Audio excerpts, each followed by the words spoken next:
जागो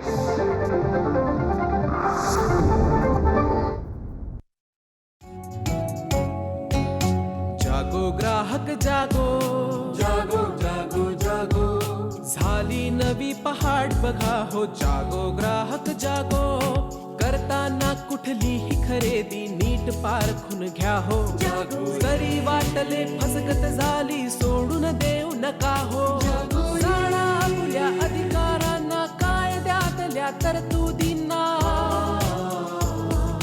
बेईमानांना धडा शिकवूया. जागो ग्राहक जागो, जागो ग्राहक जागो.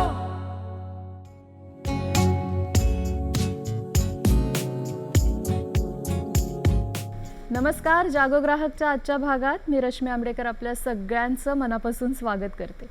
सोशल मीडियामुळे सगळं जग जवळ आलं. आपण सुद्धा कितीतरी नातेवाईकांबरोबर, मित्रपरिवाराबरोबर आपल्या घरात बसून संपर्क साधू शकतो, त्यांच्याशी गप्पा मारू शकतो.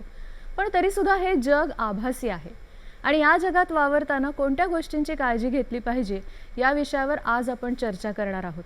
आणि त्यासाठी आपण तज्ज्ञांना आमंत्रित केलं आहे. त्यांची ओळख करून घेऊया. आपल्याबरोबर आहेत हिमानी पंडित मॅडम. नमस्कार. कार्यक्रमात स्वागत करते. त्या फिजिओथेरपिस्ट आहेत आणि आज एक ग्राहक म्हणून त्या इथे आल्यात आणि त्यांचे अनुभव सांगणार आहेत. आपल्याबरोबर आहेत सायबर तज्ज्ञ उन्मेष जोशी सर. नमस्कार. खूप महत्त्वाचं काम आहे त्यांचं, जागृतीबाबतचं किंवा चांगल्या पद्धतीने सोशल मीडिया कसा हाताळावा याबद्दल सुद्धा ते मार्गदर्शन करणार आहेत. आणि आपल्याबरोबर आहेत शर्मिला रानडे मॅडम. नमस्कार. तुमचंही स्वागत करते. मॅडम समन्वयक आहेत MGPच्या तक्रार मार्गदर्शन केंद्रांच्या. तुमच्या तिघांचंही पुन्हा एकदा स्वागत कार्यक्रमामध्ये. आणि आजची चर्चा किंवा आजचा विषय हा आता आपला रोजच्या जगण्याचा झालेला आहे, सोशल मीडिया. मला हिमानी मॅडमना असं विचारायचं आहे की ह्या बाबतीतला तुमचा अनुभव मात्र थोडासा वेगळा आहे, त्याबद्दल काय सांगाल? साधारणपणे 1-2 महिन्यापूर्वी रविवार होता आणि मी व्हॉट्सॲप खेळत बसले होते आणि मला फोन आला. आणि तो फोन मी ज्या कंपनीची हे आहे त्यांच्या कस्टमर केअरचा नंबर होता. आणि त्यांनी मला विचारलं की तुम्ही कंप्लेंट करता इंटरनेट स्पीड कमी तुमचा होतो याच्याबाबत. तर मी म्हणलं हो मी करते. तर आपण आत्ताच तो दुरुस्त करून घेऊयात. तर म्हणून मी म्हणलं की अरे वा, कंपनीने फोन केला आहे तर खरंच खरा नंबर असेल. आणि त्यांनी मला एक नंबर स्टार असं हे दाबून एक नंबर दाबायला सांगितला आणि तिथे मी फसले थोडी. आणि सगळं जगच बदललं माझं त्या काही सेकंदांमध्ये.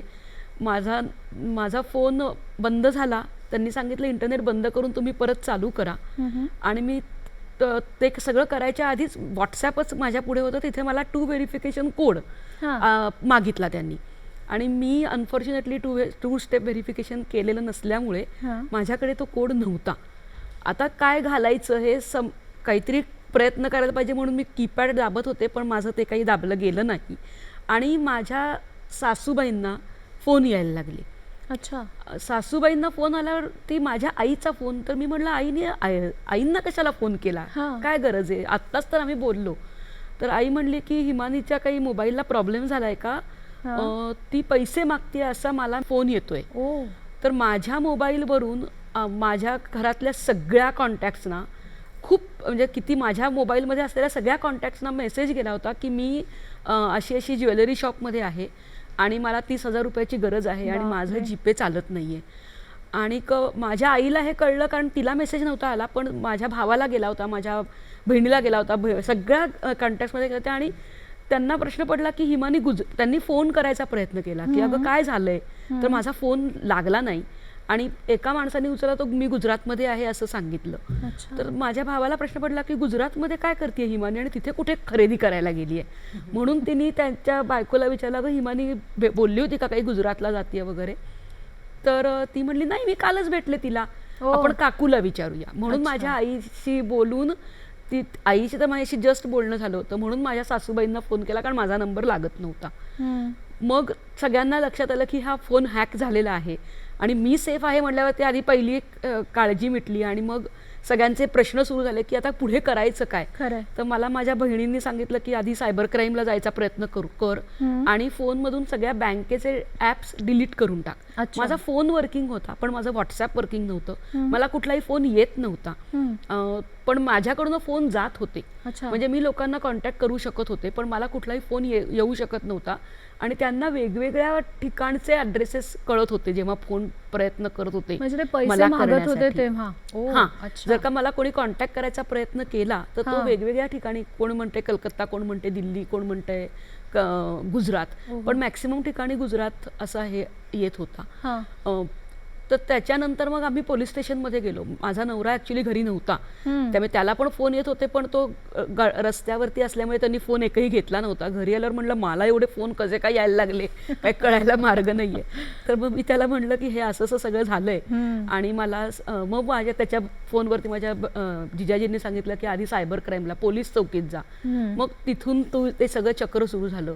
आधी चौकीत गेलो, चौकीवाले म्हणले की सायबर क्राईमला जायला पाहिजे. मग आम्ही पुण्याला असल्यामुळे शिवाजीनगरला सायबर क्राईममध्ये गेलो. ते म्हणले आज रविवार आहे तर तुम्हाला तुमच्या स्टेशनला जावं लागेल. मग स्टेशनला गेलो, तिथे भेटले आम्हाला पोलीस आणि पोलिसांनी आम्हाला सांगितलं की खूप वेळा घडतं हे, तुम्ही काळजी नका करू, पण तुमचा फोन मी रिट्रीव्ह करून देतो.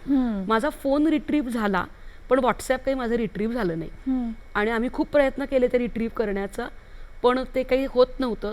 मग पोलीस म्हणले की आता तुम्ही घरी जा, आता हे काही आत्ता होणार नाहीये, तुम्ही तो कोड टाकत राहा, जर का कंटाळा आला त्या हॅकरला तर तो तुम्हाला कोड देईल. आणि मी वेड्यासारखा कोड टाकत होते पण शेवटी त्या माणसाने सांगितलं टू मेनी हे असं व्हॉट्सॲपवरती आलं आणि आता ह्याच्यापुढे काही करू शकत नाही. असं झालं.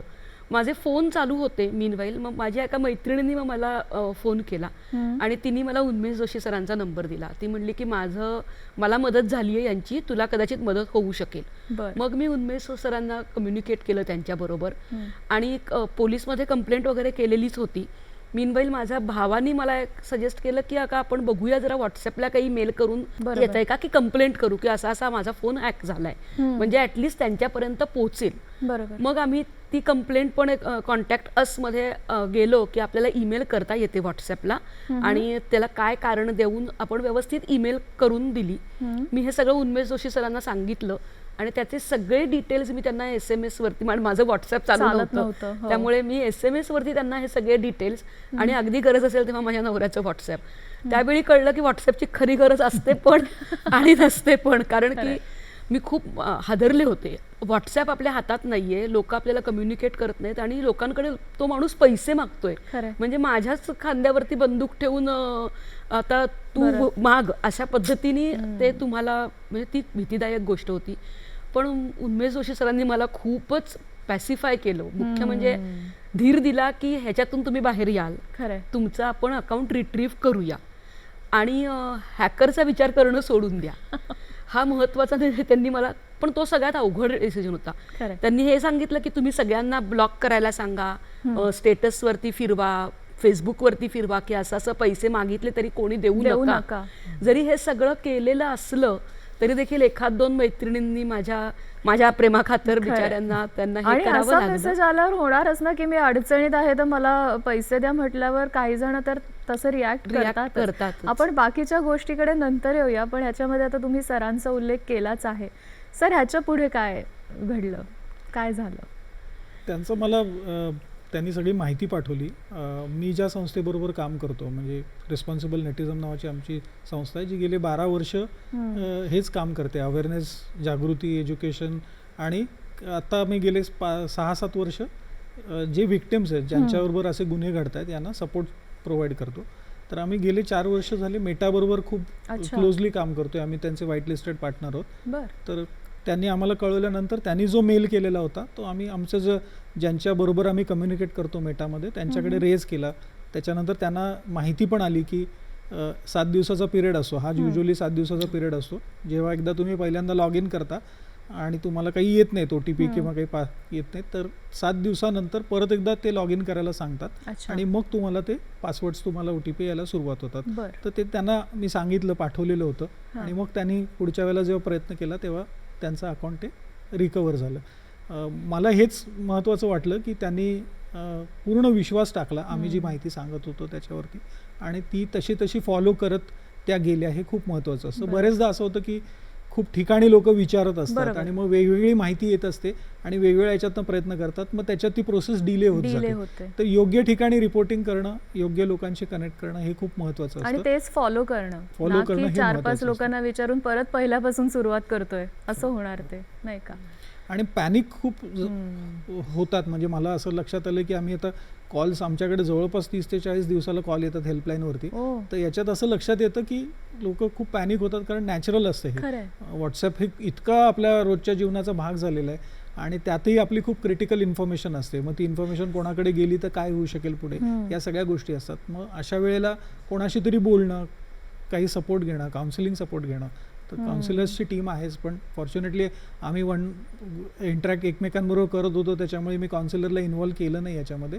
आणि त्यात अशा मला स्ट्रॉंग वाटल्या खूप, म्हणजे बोलत असताना मला असं जाणवलं की त्या करू शकतील, त्याच्यामुळे मग मी काउन्सिलरला इन्व्हॉल्व केलं नाही आणि मग पुढे त्यांच्याशी बोलून आपण ही प्रोसेस सगळी केली आणि त्यांना योग्य ती माहिती पाठवल्यानंतर त्यांनीच सगळं केलं, मी काहीच केलं नाही. मी फक्त त्यांना कुठे कॉन्टॅक्ट करा, कशा पद्धतीने करा एवढंच सांगितलं. ते त्यांनी त्यांचं अकाउंट योग्य पद्धतीने रिकवर केलं. पण अशा गोष्टी म्हणजे एका रविवारी निवांत दुपारी असं काहीतरी होऊ शकतं आपल्याबरोबर, हे कुठेतरी आपण त्याचं एक तयारी म्हणण्यापेक्षा थोडे जागरूक असणं गरजेचं आहे. सतर्कता खूप बरं, गरजेची खूप. आहे. मला असं वाटतं की आपण रेझिलियन्स सगळ्यांनी वाढवणं गरजेचं आहे. म्हणजे खरंय. आज मला सगळं माहिती आहे, मी असं म्हणू शकत नाही, मी 12-13 वर्ष काम करतोय या क्षेत्रामध्ये, तर मी असं म्हणू शकत नाही की मला सगळं माहिती आहे आणि गुन्हा माझ्याबरोबर घडणार नाही. बरोबर. आपण इतके वल्नरेबल झालेलो आहोत आता या स्पेसमध्ये, कारण जोपर्यंत मला याच्या प्रायव्हसीबद्दल, याच्याबद्दलची माहिती कळेल तर मी ऑलरेडी एक्सपोज झालेलो होतो या झालेलं असतं, सगळ्याला. बरोबर. त्याच्यामुळे कोणाबरोबरही कधीही अशा पद्धतीचे गुन्हे घडू शकतील. आता हे घडल्यानंतर पुढे काय करायचं याच्याबद्दल आपल्याला माहिती असणं, खंबीरपणे आपण याचा सामना करणं, त्याला आम्ही रेझिलियन्स म्हणतो, तो रेझिलियन्स बिल्ड करणं खूप महत्त्वाचं आहे असं आम्हाला सगळ्यांनाच जाणवतं या क्षेत्रात काम करणाऱ्यांना. परवा मी एके ठिकाणी बघितलं असं की एक व्यक्ती विचारत होती की मी माझे सगळे फोटोज वगैरे सगळं डिलीट केलं असलं तरी सुद्धा ते तुम्ही बघू शकता का? तर ती समोरची व्यक्ती थंडपणे म्हणाली की हो, आम्हाला सगळं माहिती असतं तुमचं. हे किती डेंजरस आहे. कुठल्या कुठल्या अडचणी अजून येऊ शकतात जेव्हा आपण सोशल मीडियाचा वापर करतो आहोत? शर्मिला मॅडम काय सांगाल? सगळ्यात पहिले तर जेव्हा आपण कुठलीही माहिती किंवा आपल्या संदर्भातले फोटो, आता व्हिडिओज, आपल्या घरी अनेक कार्यक्रम असतात त्याचे व्हिडिओ आपण करतो, कुठे आपण गेलो की लोकांना इतकं सवय झालेली आहे की मी काय करते हे जगाला सांगायचं, अपडेट लगेच, अगदी लगेच अपडेट. आता मी जर एखाद्या एअरपोर्टवर आहे तर तिथे चेक इन, एक फोटो लगेच येणार. आणि कुठल्या हॉटेलमध्ये जा, कशाला तुम्हाला हा माहितीचा उद्रेक करायचा आहे? खरं. ही माहिती घेऊन तुमच्या मित्रमंडळी तर म्हणतील वा वा छान छान आम्ही गेलो होतो तिथे, असे कॉमेंट्स येतील. पण जे बॅड एलिमेंट्स आहेत त्या माहितीचा वापर करून ते तुम्हाला फसवू शकतात. आता एखाद्याने कॉन्स्टंटली टाकलं की आज मी मुंबईच्या बाहेर गेलो, लोकांना कळतं की हा घरी नाहीये, फॅमिली सकट फोटो असतात, घरी कोणी नाहीये, घरी तुमच्या चोरी होऊ शकते. हो, असे प्रसंग घडलेत आणि मधल्या हो, काळामध्ये अगदी. आणि नुसतं हेच नाही, आपल्याकडे जेव्हा काही आता बघा, आता लक्ष्मीपूजन वगैरे येईल, बऱ्याच लोकांना सवय असते लक्ष्मीपूजनाचे फोटो टाकतात, त्याच्यात ज्वेलरी ठेवलेली असते, सोन्याची नाणी ठेवलेली असतात, पैसे ठेवलेले असतात. असे फोटो तुम्ही सोशल मीडियावर कसं काय टाकू शकता की दाखवायला की आमच्याकडे काय आहे आणि किती आहे? आणि तिथे लोक बसलेली आहेत, असं म्हणजे टपलेली आहेत खरंय की कोण असे टाकतायत आणि त्यांच्याकडे आपण त्यांची माहिती घेऊन काहीतरी गुन्हा घडवून आणायचा. याच्यानंतर नुसतं हे झालं फोटो शेअरिंग. आजकाल लोकांना कसं आपल्या पोस्ट टाकली की सारखं ते बघायचं, व्ह्यूज किती आले, लाईक्स किती आले, आणि लाईक्स नाही आले तर ते पॅनिक व्हायला लागतात, त्यांना लगेच म्हणजे इतकं हे होतं, अँझायटी वगैरे होते. तर लोकांचं हे सुद्धा प्रमाण खूप वाढलेलं आहे की कशा प्रकारे ते जे लाईक्स आणि रिव्ह्यूज वगैरे साठी बघतायत. त्याच्यानंतर सोशल मीडियामध्ये आपण बघतो की नुसतं हे एक्सचेंज ऑफ व्ह्यूज किंवा फोटो शेअरिंग किंवा तुमचं काही शेअरिंग इव्हेंट असं नुसतं राहिलेलं नाही आहे. सोशल मीडिया आज हे एक डिजिटल मार्केटिंगचं मीडिया झालेलं आहे. तर आणि त्याच्यातनं तुम्ही खरेदी वगैरे पण करता, ते व्यवहार जेव्हा होतात त्याच्यात फसवणूक होते. म्हणजे जेन्युइन जे लोक तुम्हाला वस्तू विकतात त्याच्यात काही अडचण आली तर तुम्ही परत त्यांना कसं कॉन्टॅक्ट करणार, कुठे कंप्लेंट करणार, हा एक प्रश्न होतो. त्याच्याच बरोबर जे अनऑथराइज्ड असे म्हणजे ज्यांना फ्रॉड करायचं आहे ते असे लिंक टाकून ठेवतात की ग्राहकाला किंवा युजर्सना वाटतं की अरे हां चला या इथे मला सेल आहे, मला स्वस्तात मिळेल, तर त्या लिंकवर क्लिक केल्यावर मगाशी यांनी सांगितलं तसं तुमचा सगळा डेटा जातो, तुमची माहिती जाते, तुमचा डेटा हॅक होऊ शकतो. अशा म्हणजे हॅकिंग एक परत त्याच्यातनं प्रॉब्लेम आहे. आणि प्रॉब्लेम बरेच आहेत. म्हणजे सोशल मीडियाचा जरी सुरुवात त्याची चांगली नेटवर्किंगसाठी सुरुवात झाली असली तरी आता त्याचे खूप गैरवापर होऊ लागलेला आहे. खरंय खरंय. ह्या तर अडचणी सोशल मीडियाच्या संदर्भात आहेत ज्या आपण कधीही आपल्यासमोर येऊ शकतात. पण अशी काही उदाहरणं सर तुम्ही इतकी वर्ष काम करतायत की जी खूप गंभीर आहेत, त्याचे परिणाम त्या फक्त व्यक्तीवर वापरणाऱ्यावर नाही तर कुटुंबाला फेस करावे लागलेत आणि ते खूप दूरगामी आहेत, असं सुद्धा होऊ शकतं गंभीर परिणाम आहेतच खूप. आणि ओव्हर द पिरियड हे बदलत चाललेले आहेत. म्हणजे ट्रेंड्स त्याचे बदलत चाललेत. आता गेल्या 3 वर्षांमध्ये जर तुम्ही बघितलं तर सगळ्यात मोठा त्रासदायक आत्ताचे जे फ्रॉड्स चाललेत त्याच्यामध्ये आहे लोन ॲपचा फ्रॉड. अच्छा. पॅन्डेमिक जेव्हा सुरू झालं त्या सुमारास बरेच जणांना आर्थिक गरज होती, कारण सॅलरीज मिळत नव्हत्या, काही ठिकाणी बिझनेसेस बंद होते, तर लोकांनी सहजरित्या इंटरनेटवरती कुठून पैसे मिळू शकतील हे शोधण्याचा प्रयत्न केला, लोन्स कुठून मिळू शकतील. आणि त्याच सुमारास ही लोन ॲप्स खूप मोठ्या प्रमाणात इंटरनेटवरती स्वतःची जाहिरात करताना दिसली, स्पेसिफिकली सोशल मीडियावरती, की तुम्हाला कुठल्याही KYC शिवाय, कुठल्याही गॅरंटी शिवाय तुम्हाला पैसे मिळतील. अमाऊंट्स अगदी 50-60 हजारापर्यंतच्या अमाऊंट्स अवेलेबल होत्या आणि बरेच जण याच्यात अडकले. त्यांनी तिथनं लोन्स घेतली आणि लोन्स घेतल्यानंतर त्याचा जे प्रोसेसिंग फीज आहे, त्याचा जो इंटरेस्ट रेट आहे, ह्याच्या कशाबद्दलच त्यांनी विचार केला नाही. ही लोन्स घेतल्यानंतर प्रोसेसिंग फीज एकतर पहिल्यांदा कट करत होते, कमी अमाऊंट तुमच्या अकाउंटला जमा होत होते, पण लोकांना गरज होती त्याच्यामुळे ते घेत होते. ती घेतल्यानंतर पहिले 2-3 महिने तुम्ही जेव्हा त्याचा हप्ता भरता त्याच्यानंतर 3ऱ्या महिन्यापासून तुम्हाला प्रेशराईज करायला सुरुवात करतात की आता तुम्ही पूर्ण लोन भरा, आत्ता तातडीने तुम्हाला लोन भरणं गरजेचं आहे. आणि मग ती हॅरॅसमेंट, प्रचंड प्रमाणात हॅरॅसमेंट सुरू होते. जर त्या हॅरॅसमेंटला कंटाळून घाबरून तुम्ही मोबाईल बंद केलात तर तुमच्या सगळे जे कॉन्टॅक्ट्स असतात त्या कॉन्टॅक्ट्सना हे कनेक्ट करायला सुरुवात करतात. त्या व्यक्तीचे अत्यंत अश्लील फोटो तयार केले जातात. मी असे अनेक केसेस बघितलेत. हॉरिफाईंग फोटोज क्रिएट केलेले असतात, याच्या फोटो मॉर्फ केले जातात, अत्यंत घाणेरड्या पद्धतीने फोटोज असतात. त्याच्या खाली तुमचा पॅन नंबर, आधार कार्ड नंबर, मोबाईल नंबर हे सगळं टाकलेलं असतं आणि ते व्हायरल करायची धमकी दिली जाते.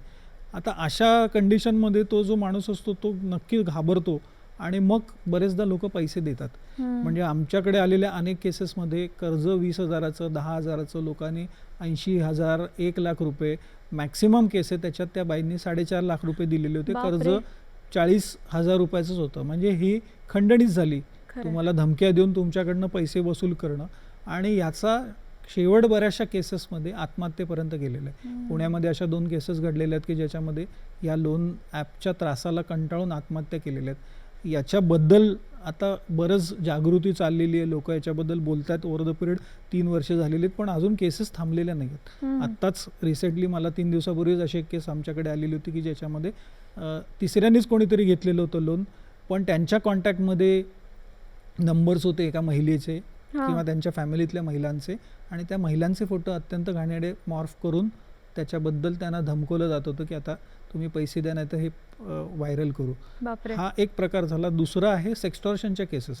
सेक्स्टॉर्शन म्हणजे मेसेंजर्सवरनं कॉल येतात किंवा व्हिडिओ कॉल येतात आणि त्या व्हिडिओ कॉलमध्ये जेव्हा तुम्ही तो कॉल घेता तर त्या कॉलमध्ये समोर तुम्हाला एखादी स्त्री किंवा एखादा पुरुष हा स्ट्रिपिंग करताना न्यूड असे इमेजेस दिसतात आणि तुम्हाला लक्षात येतं की याच्यात काहीतरी गडबड आहे आणि बंद करायला जाता तोपर्यंत तुमचं स्क्रीन रेकॉर्डिंग केलेलं असतं, तुमचा चेहरा हे बघतोय असं रेकॉर्डिंग असतं आणि मग तुम्हाला धमकायला सुरुवात करतात.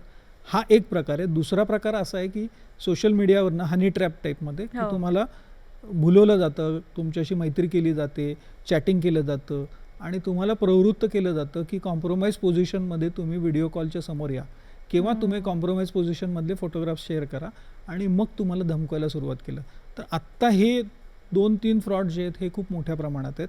आर्थिक याच्यामध्ये आपण जर बघितलं तर MSCB किंवा गॅस कंपन्यांच्या बिलांबद्दलचे मेसेजेस येणं आणि मग आता अनेक वर्ष झाले आपण सांगतो की OTP शेअर करू नका, पिन नंबर शेअर करू नका, CVV शेअर करू नका, म्हणून आता वेगळी पद्धत सुरू केलेली आहे. आता लिंक पाठवतात बरोबर किंवा बँकांचे API पाठवतात.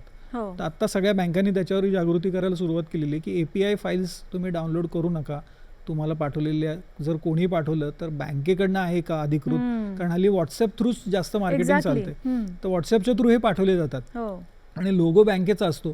त्याच्यामुळे लोकांचा विचार करत नाही सर्वसामान्य की तिथे नंबर आहे का बँकेचं व्हेरीफाईड अकाउंट आहे, त्याला ग्रीन टिक आहे, याचा कोणी विचार करत नाहीत. बँकेचा लोगो दिसतो DP मध्ये म्हटल्यानंतर बरेचदा वाटतं लोकांना की तो बँकेचाच कोणतरी आहे, तुम्हाला कॉन्टॅक्ट करताय आणि ती API फाईल डाउनलोड करतात.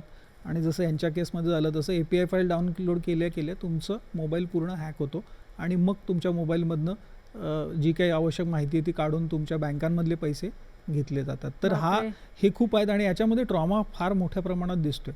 म्हणजे एक तर पैसे गेलेले असतात, त्याच्याबरोबर आम्हाला हे खूप महत्त्वाचं वाटतं की मानसिकरित्या तो माणूस खूप खचून जातो आणि त्याला मानसिक आधाराची गरज असते. कारण आपण सोशल मीडियावरती एक्सपोज होतोय हे भावनाच फार भीतीदायक असते की माझे असे कुठेतरी व्हिडिओ येतील, ते जर पब्लिश झाल्यानंतर मी करू काय.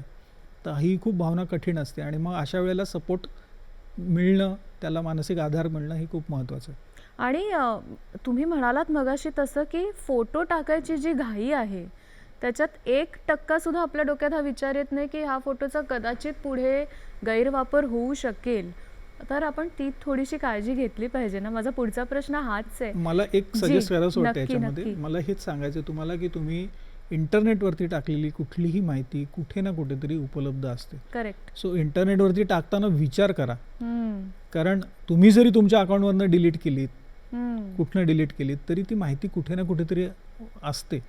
म्हणजे मी नेहमी सांगताना हेच सांगतो की तो ऊर्जेचा नियम आहे जसा की ती रिन्यू करता येते, Yes. ती संपत नाही. तसंच येते इंटरनेटवरती टाकलेली माहिती ही कुठे ना कुठेतरी असणार, बरं. ती शोधून काढता येते लोकांना. त्याच्यामुळे तुम्ही टाकतानाच आधी विचार करा. एकदा टाकून गेल्यानंतर मग कठीण आहे ती काढणं. आणि तुम्ही म्हणालात तसं की माझ्या बाबतीत हे होणार नाही, हा विचारच आता आपण सोडून दिला पाहिजे खरं तर, आणि तितकं जागरूकपणे वागलं पाहिजे. हिमानी मॅडम, तुमच्या बाबतीत तुम्हाला अशी शंका कधी आली की इथे काहीतरी गडबड आहे आपल्या अकाउंटच्या बाबतीत किंवा व्हॉट्सअप चालत नाहीये?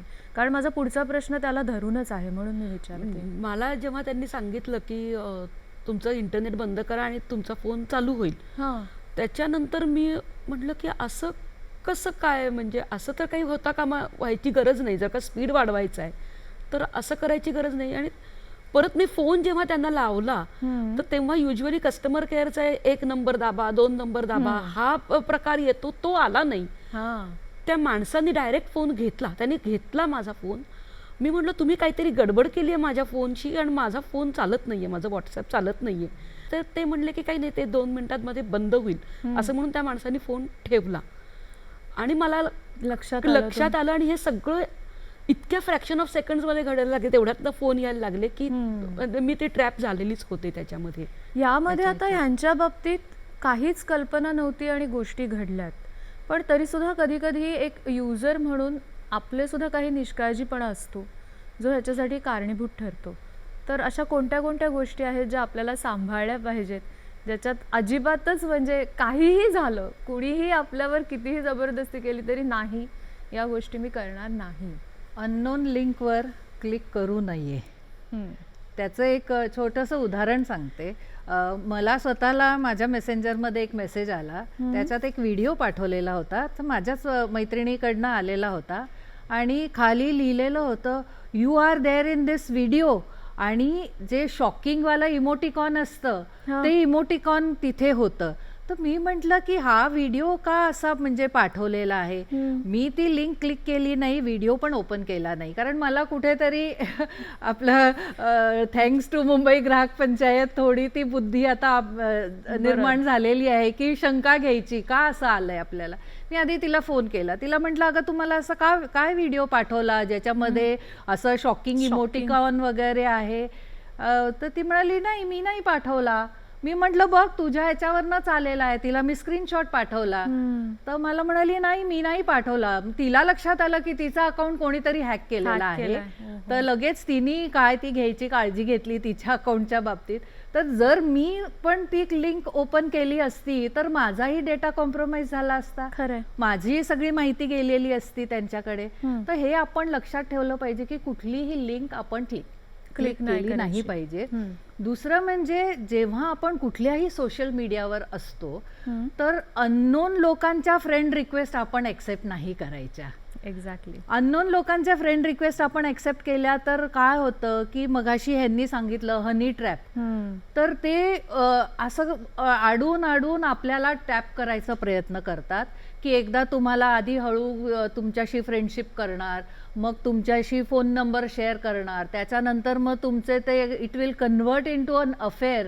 अफेअरच्या नंतर मग असं यांनी सांगितलं की तुमचे ते फोटोज पाठवा, मग त्याच्यामध्ये कॉम्प्रोमाइज पोझिशन मधले फोटोज असतात आणि ते फोटो सगळे झाल्यानंतर मग हळूहळू ते आपल्याला त्याच्यामध्ये टॅप करतात आणि कामासाठी आपला उपयोग करू आणि ते आपल्याला म्हणजे काय म्हणायचं त्याला फोन करून मग सांगणार की तुम्ही आम्हाला पैसे द्या, नाही तर आम्ही तुमचे हे फोटो सोशल मीडियावर व्हायरल करू, MMS व्हायरल करू.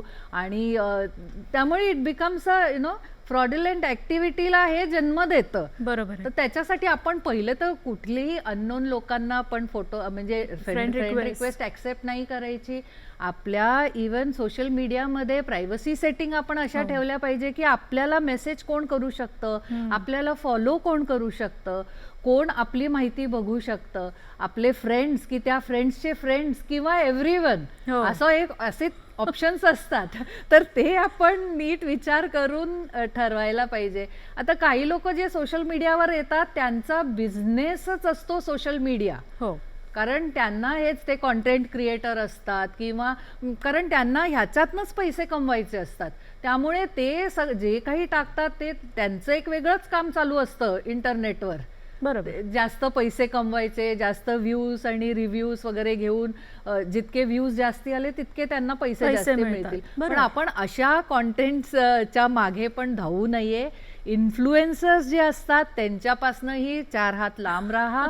त्यांनी सांगितलेली प्रत्येक गोष्ट चांगली आहे असं नाही. त्यामुळे स्वतःचे तुम्ही जरा बुद्धी वापरायला हवी प्रत्येकाने. आणि जे आपल्याला बरेचदा आपण असं बघतो की अमुक अमुक एका ब्रँडची एनिव्हर्सरी आहे तर तुम्हाला गिफ्ट देत आहेत, या लिंकवर क्लिक करा. असं अजिबात करू नका. ग्राहकांनी अशा याला भुललं नाही पाहिजे.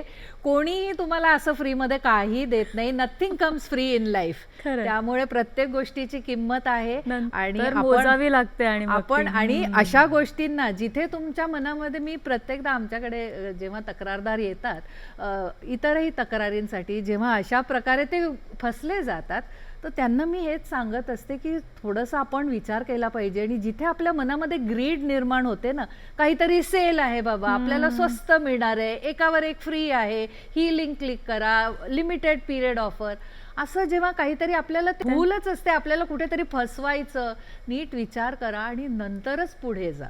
खरं.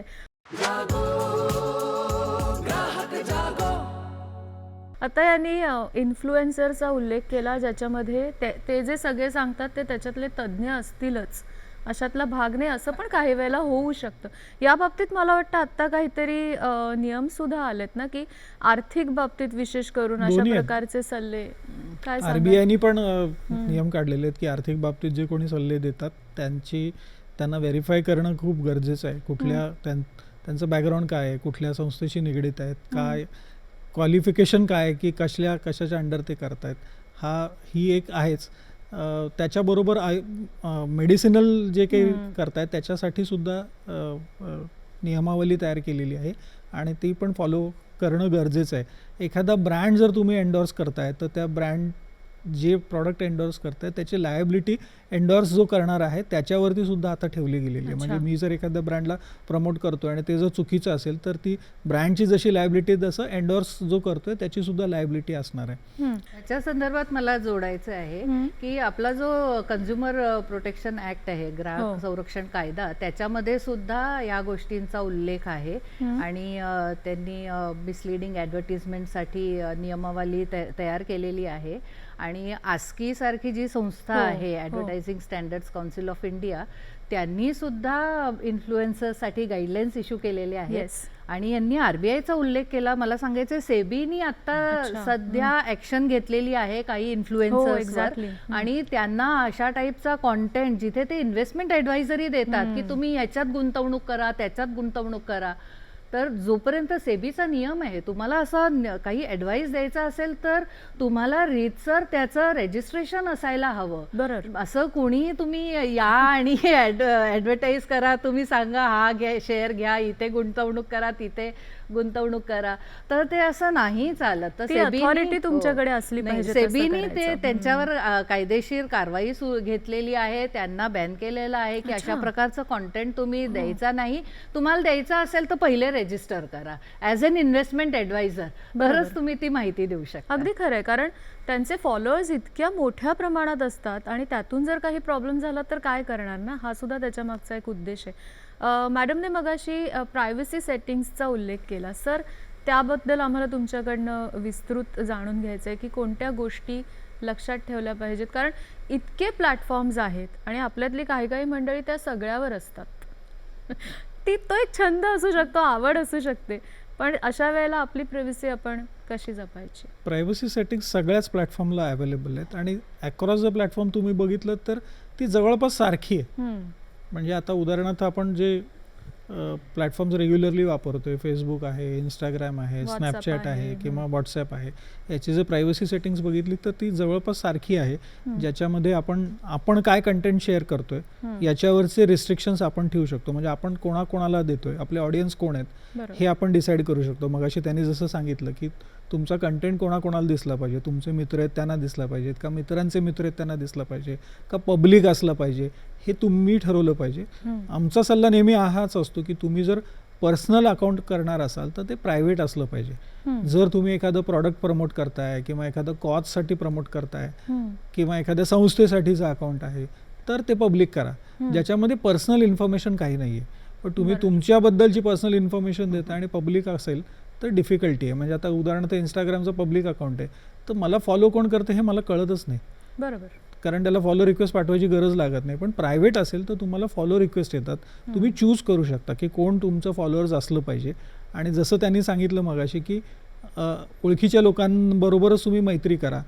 पण आता याच्यात खूप गडबड असते. म्हणजे आम्ही लहान मुलांबरोबर आणि तरुणांबरोबर काम करतो, ते म्हणतात मग सोशल मीडिया वापरायचं कशाला, मला अनोळखी लोकांची मैत्री करायची म्हणूनच मी सोशल मीडिया प्लॅटफॉर्मवरती आहे. मग त्याच्यावरती आपल्याला हा विचार आपण केला पाहिजे की आपल्याला आयडेंटिफाय करता आलं पाहिजे की समोरचं अकाउंट खरं आहे का फेक आहे. जरी खरं अकाउंट असलं तरी त्याचं इंटेन्शन काय आहे हे पुढच्या ॲक्टिव्हिटीजमध्ये आपल्याला लक्षात यायला लागतं. तर तिथे आपण अलर्टनेस जर दाखवू शकणार असू तर मग अनोळखी लोकांची करायला काही हरकत नाही. पण ती जर आपल्याला इन्फॉर्मेशन नाही तर मला असं वाटतं ज्यांना आपण ओळखतो त्यांच्याबरोबर केलेलं जास्त सेफ आहे. प्रायव्हसी सेटिंग्समधले काय काय असतात तर तुम्ही कंटेंट कोणाबरोबर शेअर करू शकता, तुमचा फोटो कोणाला दिसले पाहिजेत, तो ऑडियन्स तुम्ही सेट करू शकता. फेसबुकसाठी, इंस्टाग्रामसाठी की एखादा फोटो पोस्ट केलाय, उदाहरणार्थ माझ्या अकाउंटला 5,000 फॉलोअर्स आहेत तर मी या 5,000 किती लोकांना तो फोटो दाखवायचा आहे हे मी डिसाईड करू शकतो. तर ही सगळी ताकद तुमच्यामध्ये आहे, तुम्हाला दिलेली आहे ती सोशल मीडिया प्लॅटफॉर्मनी, तर तिचा वापर तुम्ही करणं गरजेचं आहे. व्हॉट्सॲपचं प्रायव्हसी सेटिंग खूपच महत्त्वाचं आहे. लोक अजिबात व्हॉट्सॲपचं प्रायव्हसी सेटिंग करत नाहीत आणि त्याच्यामध्ये आपण खूप गोष्टी महत्त्वाच्या शेअर करत असतो.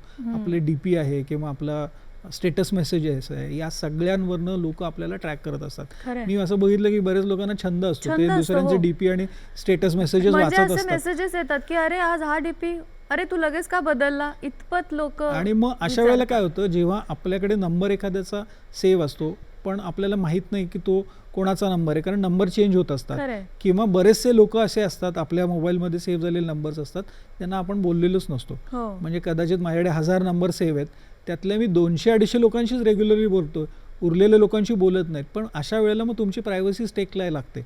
तर मग आपण ही पण काळजी घेतली पाहिजे की लिमिटेड ज्यांच्याशी रेग्युलर कनेक्ट आहे असे नंबर मोबाईलमध्ये ठेवून उरलेले आपण कुठेतरी सेव्ह करू शकतो, जेव्हा लागेल तेव्हा वापरू शकतो. ते पूर्वी डायऱ्या किती छान होत्या की नाही, तिथे नंबर सेव्ह असायचा, कधीतरी लागेल तेव्हा आपण तो वापरू शकत होतो. पण तशा डिजिटली पण क्रिएट करू शकतो आता आपण, वेगवेगळे आपले जे क्लाउड स्पेसेस आहेत त्याच्यामध्ये हे टाकू शकतो. तर ही प्रायव्हसी खूप महत्त्वाची आणि सगळ्यात महत्त्वाचं म्हणजे 2 स्टेप व्हेरिफिकेशन हे करणं खूप आवश्यक आहे सगळ्याच प्लॅटफॉर्मला. मला तो प्रश्न हिमानीताईंना विचारायचा त्या योग्य आहेत, त्या योग्य सांगू शकतील. त्यांना तर सारखं शेवटी व्हॉट्सअपने सांगितलं की आता ह्याच्या पुढे नाही व्हेरिफिकेशन होऊ शकत कारण तुम्ही ते केलेलंच नाहीये. तर आम्हाला तुमच्याकडून ती प्रोसेस आणि त्याचं महत्त्व जाणून घ्यायचं. 2 स्टेप व्हेरिफिकेशन माझ्याकडे नव्हतं, मला त्याची कल्पनाच नव्हती.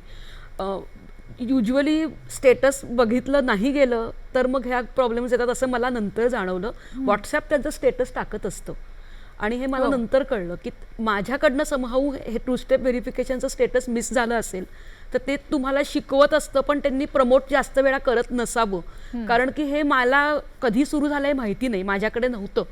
आणि ते नंतर व्हॉट्सॲपने अशी मेल केली मला जेव्हा मी त्यांच्याशी कम्युनिकेट करत असताना की 7 दिवसानंतर तुमचा 2 स्टेप व्हेरिफिकेशनचा लॉ म्हणजे जो कायदा आहे त्यांचा की ते कंपल्सरी लागतं ते तुमचं जातं आणि मग तुम्ही साध्या व्हेरिफिकेशननी तुम्ही तुमचं रिट्रीव्ह करू शकता. तोपर्यंत मला ते माझं व्हॉट्सॲप माझ्यापर्यंत येत नव्हतं. त्यामुळे पहिलं आल्या मी काय केलं तर 2 स्टेप व्हेरिफिकेशन केलं, जे सगळ्यांनी करा, खूप खूप खूप गरजेचं आहे. ते तुम्हाला अगदी सोपी प्रोसिजर आहे की तुम्ही सेटिंग्जमध्ये आपल्या व्हॉट्सॲप अकाउंट ओपन केलं की सेटिंग्ज येतात. सेटिंग्जमध्ये 3 डॉट दाबले की तुम्हाला अकाउंट्स नावाचं एक हे मिळतं. ते अकाउंट्स दाबले की तुम्हाला प्रायव्हसी सेटिंगमध्ये पहिलं किंवा दुसराच 2 स्टेप व्हेरिफिकेशन असा ऑप्शन असतो. तिथे तुम्हाला एक 6 डिजिट कोड द्यावा लागतो, जो कोड फक्त तुम्हालाच माहिती असतो. याच्यामध्ये कुठल्या तारखा अवॉइड करायच्या, वाढदिवस वगैरे ज्या कॉमन आहेत? अगदी वाढदिवस, आपल्या घरातले सगळ्यांचे वाढदिवस, जवळच्या किंवा फोन नंबरचे शेवटचे डिजिट, गाडीचे नंबर, हे सगळ्या गोष्टी आपण अवॉइड करायच्या कारण त्या पब्लिक आहेत. तर अशा गोष्टी ज्या पब्लिक नाहीत, असे नंबर जे नाहीत ते आपण डिसाईड करू शकतो. आणि महत्त्वाची गोष्ट आहे तुम्ही दर काही दिवसांनी चेंज केलं गेलं पाहिजे, कारण की ते चेंज केलं तर आपण पण सजग राहतो की आपल्याला हे सगळं करायला गरजेचं आहे. आणि व्हॉट्सॲप तुम्हाला रॅन्डमली तो प्रश्न विचारतो, कधीही विचारतो की तुमचं 2 स्टेप व्हेरिफिकेशन काय आहे. म्हणजे आज जर का माझं व्हॉट्सॲप माझ्याकडे आहे आणि मी काहीतरी काम करते तर अचानकपणे ती स्क्रीन येते, तुमचं व्हेरिफिकेशन कोड काय आहे, तो चुकला तर तुमचं व्हॉट्सॲप चालू होणार नाही. त्यामुळे ते तुम्हाला सगळ्यात महत्त्वाची गोष्ट अशी आहे की ते तुम्ही करणं अत्यावश्यक आहे आणि तो नंबर लक्षात ठेवणं पण ते पण गरजेचं आहे. आणि म्हणजे तुम्हाला ऍटलिस्ट माझ्या बाबतीत जसं घडलं तसं घडायच्या वेळी एक काहीतरी हे येऊ शकतो की चान्सेस कमी होतील. बरोबर. आणि त्यामुळे ते खूप करणं गरजेचं आहे. आणि मला वाटतं ते तुमच्या ईमेलशी कनेक्टेड असल्यावर तुम्हाला समजा काही प्रॉब्लेम आला तर तो रिकव्हर करू शकता तुम्ही. पण मला अजून एक याच्यात ऍड करायचं की तो नंबर जो आहे तुम्ही केलेला तो फोन मध्ये सेव्ह नका करू. खूप लोक काय करतात, नोट्समध्ये फोनच्या नोट्समध्ये सगळे पासवर्ड आपले लिहून ठेवतात. मग फोनच जर हॅक झाला तर नोट्स हॅक होऊ शकतात तुमच्या. आणि बरेचदा ह्या नोट्स ज्या असतात त्या ईमेल अकाउंटशी कनेक्टेड असतात. सो ईमेल अकाउंट हॅक झाला तरी सुद्धा ते जाऊ शकतं. म्हणजे जरी फोन नाही हॅक झालेला पण एक ईमेल अकाउंट हॅक झालेला आहे तर त्यातलं नोट्सचा जो सेक्शन आहे तो हॅक होऊ शकतो. ती माहिती चुकीच्या पद्धतीने वापरली जाऊ शकते. तर एकतर तुम्ही मेमरी तुमच्याकडे अशी क्रिएट करा की ज्यात जो नंबर तुमच्या लक्षात राहील. अदरवाईज सोपं म्हणजे घरात एखाद्या डायरीमध्ये लिहून ठेवा की तो नंबर मग जेव्हा लागेल तेव्हा तुम्ही तो चेक करू शकता. हे खूप महत्वाचं आहे. कितीही टेक्नॉलॉजी हातात आली, मोबाईल हातात आले, सोपं झालं तरी डायरीची जागा कोणीच नाही घेऊ शकत. मी वारंवार ते अंडरलाईन करतो. त्याच्यातली सिक्रेट्स कोणालाही कळू शकत नाही. आपण वेगवेगळ्या वयोगटांचा वापर सोशल मीडियासाठी बघतो आहोत. सर, आता तुम्ही म्हणालात की प्रायव्हसी सेटिंगमध्ये जाऊन तुम्ही कोण तुमचे फोटो बघू शकणार आहेत वगैरे, हे सगळं मान्य आहे. पण एकीकडे तरुण पिढी अशी आहे की ज्याला जगाशी कनेक्ट व्हायचं आहे आणि एकीकडे सिनियर सिटीजन असे आहेत की ज्यांना त्यातलं काही फारसं पटकन लक्षात येत नाही काय करायचं. तर मग हा जो एक वयोगटाचा ह्याच्यातला जो खेळ आहे त्याच्याकडे आपण कसं बघायचं? आपण आपलं घर बघितलं तर आपल्या घरामध्ये किमान 3 पिढ्या तरी असतात. आपले आई वडील, आपण आणि आपली मुलं. प्रत्येकाचं सोशल मीडियाचं अंडरस्टँडिंग एक वेगळं असतं. लहान मुलं जे आहेत ते खूप टेक सॅव्ही आहेत. बरोबर. आणि प्रत्येकाकडे आता 4 माणसं असली तर किमान 4 ते 5 मोबाईल आपल्या घरात असतात. लॅपटॉप वेगळे असतात, डेस्कटॉप वेगळे असतात, टॅबलेट असतात, अशी असंख्य उपकरणं आपल्याकडे असतात प्रत्येकाकडे. ओके. लहान मुलं आपला मोबाईल पासवर्ड प्रोटेक्टेड करतात. ते काय बघतात आपल्याला माहिती नाही. आता 18+ असतील तर आपल्याला कायद्याने सुद्धा आपण त्यांच्याकडे डोकावू शकत नाही, त्यांच्याकडे आपण बोलू शकत नाही, बिकॉज दे आर अडल्ट्स. बरोबर. पण तरीही मला काय वाटतं की जेव्हा आपण अशा काही म्हणजे इव्हेंच्युअलिटीज आपल्याकडे येऊ नये, प्रत्येक घराने थोडी शिस्त पाळली पाहिजे.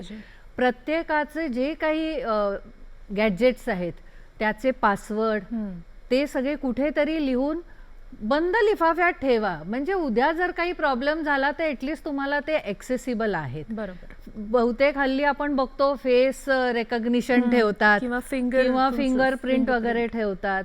हे थोडंसं इश्यू होऊ शकतो जेव्हा त्या व्यक्तीचा काही प्रॉब्लेम झाला आणि आपण नाही मदत करू शकत मग अशा वेळेला फेस रिकग्निशन किंवा असे काही बायोमेट्रिक आपण पासवर्ड ठेवले तर.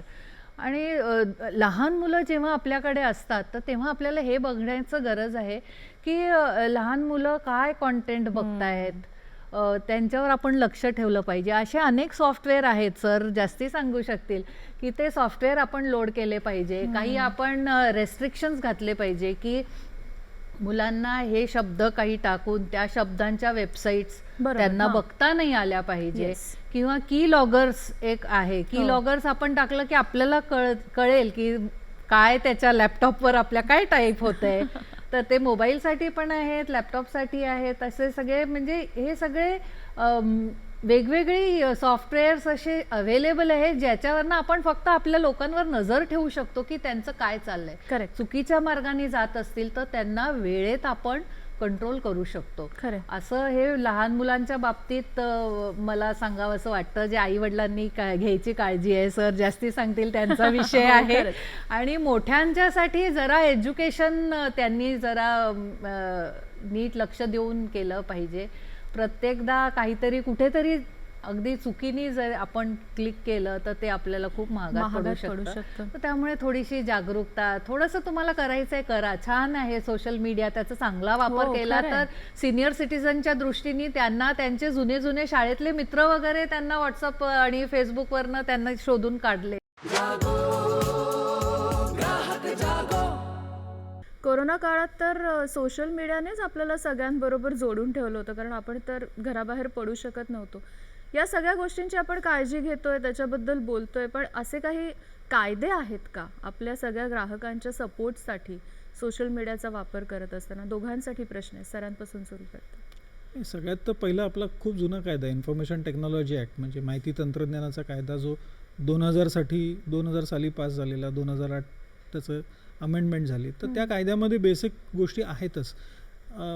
मला अजून एक महत्त्वाचा मुद्दा असं सांगायचा आहे की कायदे आपल्याकडे आहेत, त्याचा आपण योग्यरित्या वापर करत नाही आहोत. तर इन्फॉर्मेशन टेक्नॉलॉजी ॲक्ट आहे, आत्ता जो नवीन कायदा आला आहे digital personal data protection act, जो DPDP असं आपण त्याला म्हणतो. तर हे दोन्हीही कायदे खूप स्ट्रॉंग आहेत, ज्याचा वापर ॲज अ इंडिव्हिज्युअल युजर म्हणून आपण आपल्या फायद्यासाठी करू शकतो, की आपल्याला जर काही अडचण आली तर त्या कायद्यांचा वापर आपण करू शकतो.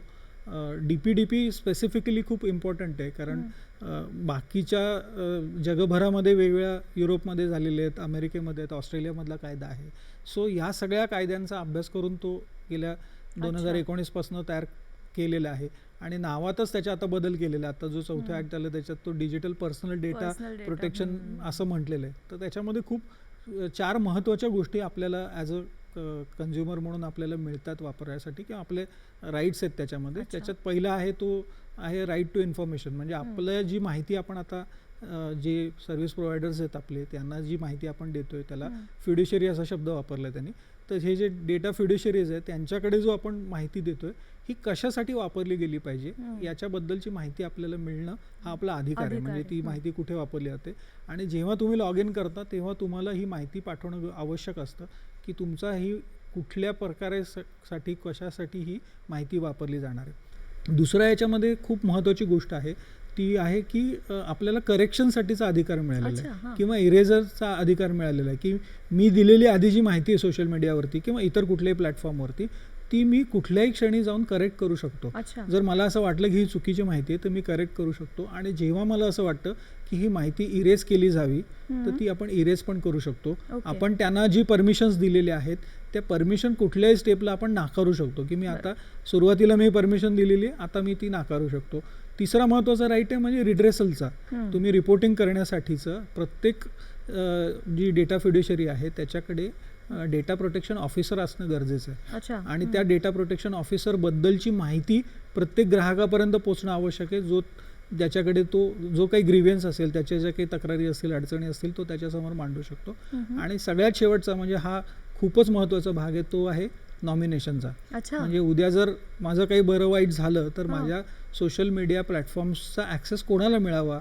जसं मी बँकेसाठी नॉमिनेशन असतं. देतोय तसं सोशल मीडिया आणि इतर प्लॅटफॉर्मसाठीचं मी नॉमिनेट करू शकतो की हा पर्सन आहे, याच्याकडे हे राईट्स असावेत, याला लॉग इनचा अधिकार असावा किंवा माझा पूर्ण डेटा तो इरेज करू शकेल किंवा वॉट एव्हर जे काही मला वाटते ते. तर ह्या 4 गोष्टी खूप महत्त्वाच्या आहेत. जसे हे आपल्याला अधिकार दिलेत तसे आपल्याला काही महत्त्वाची कर्तव्यसुद्धा सांगितलेली आहेत त्याच्यामध्ये. आणि त्यातलं महत्त्वाचं मला असं वाटतंय की फेक अकाउंट आपण क्रिएट करू नये, चुकीची माहिती आपण देऊ नये सोशल मीडियावरती आणि चुकीची तक्रारही करू नये. अच्छा. कोणाबद्दलही. म्हणजे मी जर चुकीची तक्रार केलेली असेल तर त्याच्यात मला सुद्धा शिक्षा होणार आहे असं त्याच्यात म्हटलेलं आहे. तर ह्या गोष्टी मला असं वाटतं आपल्यासाठी ॲज अ कन्झ्युमर युजर ह्या आपल्याला खूप महत्त्वाच्या आहेत आणि त्याचा फायदा आपण आता सगळ्यांनी घेतला पाहिजे कारण तो कायदा आलेला आहे. आणि आपण हक्काने विचारलं पाहिजे की मी जर माझी माहिती देतोय तुम्हाला तर तिचा तुम्ही काय वापर करणार आहात. कारण आपण अगदी प्रसाद वाटपासारखे आपले ईमेल ॲड्रेसेस, आपले फोन नंबर वाटत असतो. कुठेही मॉलमध्ये गेलात तुम्ही, कोणतरी येतं तो सांगतो सर लकी ड्रॉ आहे, इथे ईमेल ॲड्रेस द्या, फोन नंबर द्या. आपण विचारतो का की याचा लकी ड्रॉ नंतर तुम्ही काय करणार आहात. किंवा कुठेही तुम्ही जाता जिथे एंट्री केली जाते. आता फॉर एक्झाम्पल मी कुठल्या तरी एखाद्या स्टोअरमध्ये गेलो आणि बिलिंग काउंटरवरती गेलो, त्यांनी मला सांगितलं की सर तुमचा मोबाईल नंबर द्या. तर बरेचदा मला असं वाटतं की हे कंपल्सरी आहे, मॅन्डेटरी, मला द्यायलाच पाहिजे. पण असं नाही आहे. तुम्ही विचारू शकता की माझं ईमेल ॲड्रेस मला नाही द्यायचं आहे, तुम्ही नाकारू शकता. तर ही माहिती देताना आपण खूप विचारपूर्वक दिली पाहिजे. कारण असं आमचं सगळ्यांचं असं म्हणणं आहे की आत्ता या जगातली करन्सी ही डेटा आहे. डेटा जेवढा इम्पॉर्टंट आहे तेवढी कुठलीच गोष्ट आता जगामध्ये इम्पॉर्टंट नसणार आहे.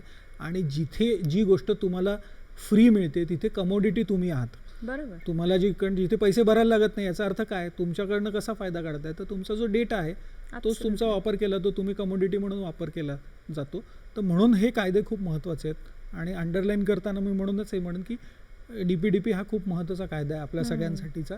ओव्हर द पिरियड तो इव्हॅल्युएट होईल असं मला वाटतं. त्याचं इव्हॅल्युएशन होईल कारण जसं जसं तो वापरायला सुरुवात करू, आपण ग्रीव्हन्स रजिस्टर करायला सुरुवात करू, तरी त्याच्यातल्या त्रुटी आपल्याला जाणवायला लागतील. आहेत त्रुटी, असं मी म्हणत नाही की नाही आहेत, कारण आम्ही गेले 10-12 वर्ष काम करतोय. त्याच्यामुळे आम्हाला बालकांच्या संदर्भातल्या यातल्या ज्या काही आहेत डेटाबद्दलच्या, तर त्याच्यामध्ये आम्हाला असं वाटतं की बदल घडणं गरजेचं आहे. पण ते ओव्हर द पिरियड होईल, जसं जसं जाणवायला लागेल तसं होईल. त्याच्यामुळे हे 2 महत्त्वाचे, मला असं वाटतं की हे 2 महत्त्वाच्या गोष्टी आहेत किंवा हे 2 महत्त्वाचे कायदे आहेत. याचा सगळ्यांनी वापर करणं आवश्यक आहे. केसेस रजिस्टर करताना बरेचदा IPC खाली केसेस रजिस्टर केल्या जातात. तर आपण त्याच्यासाठी मागणी केली पाहिजे की IT ॲक्ट खाली सुद्धा तुम्ही केस रजिस्टर करा. कारण आमचा असा अनुभव आहे की बरेच ठिकाणी केस रजिस्टर करताना ती IPC खाली केली जाते. तर आपण सांगणं गरजेचं आहे की IT ॲक्ट खाली सुद्धा करा. आणि मग त्याच्यासाठी आग्रह धरला पाहिजे आणि त्याच्यासाठी आपल्याला माहिती असलं पाहिजे. आणि याचं खूप सोप्या भाषेमध्ये असलेले आहेत. IT ॲक्ट खूप छोटा आहे, तो PDF फाईल अवेलेबल आहेत त्याच्या वेगवेगळ्या भाषांमध्ये, तुम्हाला ज्या भाषेत कळेल अशा भाषेमध्ये आहे. तर तुम्ही सगळ्यांनी ते वाचणं आवश्यक आहे. मी नेहमी उदाहरण देतो की आपण ड्रायव्हिंग करतो तर टेस्ट देतो, लायसन्स घेतो. मग इंटरनेट वापर करताना आपण असं काय केलं आहे, आपल्याकडे काही माहितीच नाही आहे. तर ही सगळी माहिती आपल्यासाठी आहे, म्हणून त्याचा अभ्यास आपण करणं गरजेचं आहे. एक युजर म्हणून आपण याच्याबद्दल माहिती असणं आवश्यक आहे. कारण असंही होऊ शकतं ना, आपण एखादा ॲप डाउनलोड करतो तर कुठे आपण त्याच्याबद्दल माहिती असतो की त्या ॲपमधनं काय काय इन्फॉर्मेशन आपण शेअर करतोय, तर ती वाचणं गरजेचं आहे. मग ते ॲप आपण न बघताच त्याला ॲग्री करत जातो पुढे. मग उद्या एखादी केस झाली की ॲप सांगतं की बघा तुम्ही तर ॲग्री केलेलं होतं, तुम्हाला सांगितलेलं होतं. मग ही आपली हे आवश्यक आहे की आपण हे वाचणं याच्याबद्दल माहिती घेणं आणि त्याचा योग्य पद्धतीने वापर करणं. एक्झॅक्टली. डिजिटल थोडक्यात आपण हो, कारण हो. आपली वेळ सुद्धा संपत आली. या ऍक्ट बद्दल आता सरांनी छान माहिती सांगितली. ह्याच्यातली एकच मी फक्त तरतूद तुम्हाला सांगणार जरूर. आहे. या ऍक्ट मध्ये असं स्पष्टपणे म्हटलेलं आहे की जेव्हा तुम्ही स्वतःहून एखादी माहिती कुठल्या तरी प्लॅटफॉर्मवर टाकताय तेव्हा तुम्ही या कायद्याखाली शेल्टर घेऊ शकत नाही. कारण ते तुम्ही स्वतःहून टाकलेली माहिती आहे, तुम्ही तुमचे व्ह्यूज देताय, तुम्ही तुमचे रिव्ह्यूज देताय. अर्थात त्याचा गैरवापर होऊ नये हा वेगळा भाग आहे, पण त्याच्यामध्ये एक्सेप्शनमध्ये त्यांनी हे म्हटलेलं आहे की स्वतःहून जेव्हा तुम्ही टाकताय.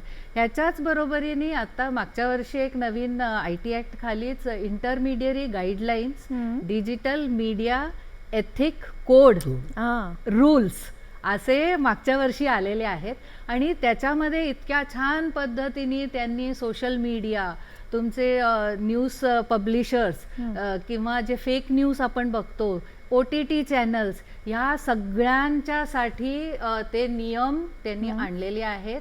सोशल मीडिया इंटरमिडियरी आणि सिग्निफिकंट सोशल मीडिया इंटरमिडियरी असं त्यांनी बायफर्केट केलेलं आहे. तर सिग्निफिकंट म्हणजे काय की ज्या सोशल मीडिया इंटरमिडियरीकडे 50 लाखांपेक्षा जास्ती रजिस्टर्ड युजर्स आहेत त्यांच्यासाठी त्यांनी विशेष घ्यायची काळजी आहे. त्यांनी एक चीफ कंप्लायन्स ऑफिसर अपॉइंट केला पाहिजे, नोडल ऑफिसर अपॉइंट केला पाहिजे, त्यांनी एक ग्रीव्हन्स रिड्रेसल ऑफिसर अपॉइंट केला पाहिजे आणि तो भारतीय वंशाचा असला पाहिजे, भारतात राहणारा असला पाहिजे, त्याला कळलं पाहिजे ते काय घडतंय. हो, इथला म्हणजे इथे राहणारा पाहिजे आणि त्यांनी कंप्लेंट केली तर ती 24 तासामध्ये एक्नॉलेजमेंट गेलं पाहिजे, 15 दिवसात त्याची कंप्लेंटचं निवारण झालं पाहिजे. आणि असे अनेक नियम त्याच्यामध्ये आहे. सोशल मीडियाला काय केलं पाहिजे, कशा प्रकारे त्यांनी नियमांचं फॉलो केलं पाहिजे, ह्या सगळ्या गोष्टी त्याच्यामध्ये आहे. बऱ्याचशा ह्या म्हणजे एक कुठली तरी सिरीज होती, त्याच्यामुळे काही वाद झाला, ती सिरीज बंद पाडायला लावली आणि त्याचं नंतर थांबवलं गेलं टेलिकास्ट वगैरे. तर त्याच्यानंतरचा हा सगळा म्हणजे आलेला कायदा आहे. तर सगळ्यांनी लक्षात घ्यायला पाहिजे, कायदे सर म्हणाले तसे आहेत, त्याचं पालन केलं पाहिजे आणि ती कुठेतरी आपलीही जबाबदारी आहे. बरोबर. अगदी शेवटचा प्रश्न मला विचारायचा आहे की ह्याच्यामध्ये मी सरांना विचारते त्याच्या आधी थोडक्यात हिमानीताईंना विचारायचं आहे की या सगळ्यामधून तुम्हाला काय जाणवलं की आपण एक ग्राहक किंवा युजर म्हणून काय केलं पाहिजे एका वाक्यात, मग मी सरांना प्रश्न विचारून संपवते आजची चर्चा. खूप सतर्क राहायला पाहिजे. आपल्याला वाटतं आपण सतर्क आहोत, त्याच्यापेक्षा जास्त. आणि सगळ्यात महत्त्वाचं इमोशनल क्वेश्चन आपल्यामध्ये खूप असतो. म्हणजे माझ्या नावाने जर का मेसेज गेलाय, अरे हिला खरंच गरज आहे पैशाची, आपण हिला द्यायला पाहिजे, हा क्वेश्चन कितीही रूढ वाटलं तरी काढून टाकून फोन करून खात्री केल्याशिवाय आपले पैसे आपण दुसऱ्याला देता कामा नयेत. का ते पैसे मागते, तिच्याकडे कार्ड नाहीये का, असे अनेक विचार आपल्या डोक्यात आले पाहिजेत. आणि नाही ती ज्वेलरी घेतली म्हणून काही फरक पडत नाहीये तिला, असा पण विचार त्यांच्या डोक्यात आला पाहिजे. आणि आपण कितीही रूढ वाटलो तरी देखील पैसे कृपा करून देऊ नका कोणालाही. अशा ठिकाणी काही वाटत नाही, काही बिघडत नाही त्यांनी, पण दुसऱ्या कोणाकडे तरी जाण्यापेक्षा मुख्य की त्याचा त्रास होण्यापेक्षा हे बेटर असतं. सो बरं, ते मला वाटतं खूप महत्त्वाचं आहे. सर अगदी जाता जाता मानसिक परिणाम आणि एक जबाबदार युजर म्हणून तुम्ही गेली अनेक वर्ष त्या संदर्भातच काम करताय, तर काय सांगाल आपल्या सगळ्या प्रेक्षकांना? मला असं वाटतं की टेक्नॉलॉजीला आपण आपल्यावरती किती स्वार होऊ द्यायचं हे आपण ठरवलं पाहिजे. टेक्नॉलॉजी आपण तयार केलेली, आता तर AI आणि अनेक टूल्स पुढे वाढत चाललेले आहेत. सो हे वाढत जाणार आहे, टेक्नॉलॉजी येत जाणार आहे. हा जो बॅलन्स आहे आपल्यामधला आणि टेक्नॉलॉजीमधला हा आपण सांभाळला पाहिजे. हा बॅलन्स ज्या क्षणी आपण सांभाळू शकतो त्या क्षणी आपल्याला ते खूप सोपं वाटतं. आपल्याला कळत असतं की आपण ओव्हरबोर्ड होतोय, जास्त याच्यावरती वेळ घालवतोय. तर हे आपल्याला ज्या क्षणी लक्षात येतं त्या क्षणी आपण मदत घेणं गरजेचं आहे. कुठलीही मदत घेणं हे काही कमीपणाचं लक्षण नाही आहे. मदत करणारे अनेक लोक आहेत, अनेक संस्था आहेत ज्या वेगवेगळ्या ठिकाणी मदत उपलब्ध करून देतात तुम्हाला. तर मदत घ्या तुम्ही आणि हा बॅलन्स मेंटेन करण्याचा प्रयत्न करा. आपल्यामध्ये टेक्नॉलॉजीमध्ये डिजिटल डाएट्स करायला सुरुवात करा, हे खूप महत्त्वाचं आहे. जसे आपण उपास करतो तसं हे डिजिटल डाएटसुद्धा महत्त्वाचं आहे. कुटुंब म्हणून जसं मगाशी त्यांनी सांगितलं तसं कुटुंब म्हणून आपण काही नियमावली तयार करणं गरजेचं आहे. आम्ही एक कॉन्ट्रॅक्ट तयार करतो, पालकांना देतो की अच्छा. घरात मध्ये असं कॉन्ट्रॅक्ट ठेवा की तुम्ही सगळ्यांनी किती युसेज वापरायचा. वा. आणि पालकांनी हे लक्षात ठेवलं पाहिजे की आपण रोल मॉडेल्स होतो आपल्या मुलांसाठीचं. तर खरंय. आपण ज्या पद्धतीने वापरतो त्याच पद्धतीने मुलं वापरणार आहेत. त्याच्यामुळे संवाद वाढवा. जेवढा संवाद तुम्ही जास्त वाढवाल तेवढे हे प्रश्न हळूहळू कमी होत जातील. वा. कुटुंबामध्ये संवाद असणं हे खूप महत्त्वाचं आहे. त्याच्यामुळे संवाद वाढवा, टेक्नॉलॉजी कोशंट वाढवा आपला. आम्ही म्हणतो की TQ म्हणजे IQ EQ सारखं TQ टेक्नॉलॉजी कोशंट तुम्ही वाढवा. मोबाईलला जसं अपडेट लागतो ना तसा स्वतःचा पण अपडेट घेत राहा अधूनमधून. खूप महत्त्वाचं आहे. तो अपडेट जर घेतलात तर तुम्ही काळाशी जुळवून घेऊ शकाल. क्या बात आहे. डिजिटल डाएटिंग सुद्धा करूया. शरीराच्या चांगल्या राहण्यासाठी आपण वेगवेगळ्या प्रकारचे डाएट करतोच, तसं मनाच्या स्वास्थ्यासाठी आपण कधीतरी डिजिटल डाएटिंग करूया नोटवर. आजच्या कार्यक्रमात इथेच थांबण्याची वेळ झाली. तुमच्या तिघांचेही मनापासून आभार मानते. खूप छान सोप्या शब्दात आपण आज सोशल मीडियाबद्दल कितीतरी बोललो. नव्या नव्या विषयांसह आपण पुन्हा भेटणार आहोतच. आज मात्र इथेच थांबतोय. नमस्कार.